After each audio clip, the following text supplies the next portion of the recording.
The ether pipes were howling. Spider sat hunched to one side of his throne, head in hand, when Crow returned from the field.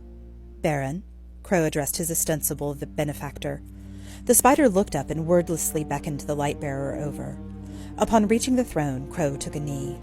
"What was it we talked about before you left?" Spider's rhetorical question sat like a weight of stones on Crow's shoulders. Crow didn't look up, and when he started to answer, Spider cut him off.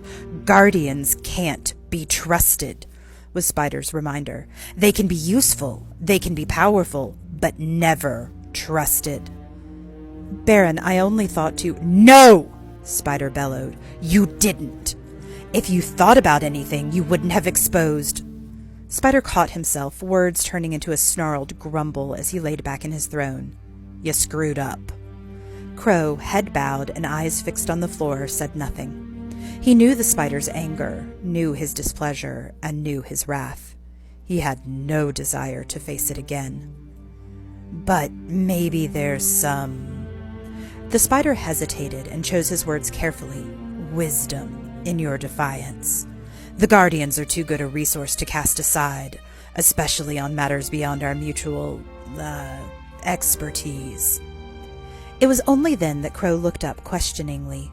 For a moment he felt humbled pride. Perhaps, he believed, that act of defiance had broken through to Spider, revealed Crow as more than just a convenient light-bearer. The spider held out one hand. "I have an idea to protect you." His offer sounded sincere, even if Spider meant his investment and not Crow as a person. "Send Glint over." Crow grew tense, looked away, and then thought better of testing another act of defiance so soon. With a nod, he showed his compliance as Glint manifested at his side. The ghost fixed on Crow with a nervous look, then flew up to Spider. "What do you require?" Glint asked. Instead of answering, Spider snatched Glint out of the air with one hand. Glint shrieked, and Crow stood swiftly, but just as swiftly saw the arc pikes of Spider's guards thrust at him. Spider made a clicking noise in the back of his throat and reached for a set of tools nearby. Tools used to pry open the shells of dead ghosts. They would work on living ones just as well. "What are you doing?" Glint demanded, fear in his voice. Crow stood frozen, having faced Spider's punishment before, but this was his ghost!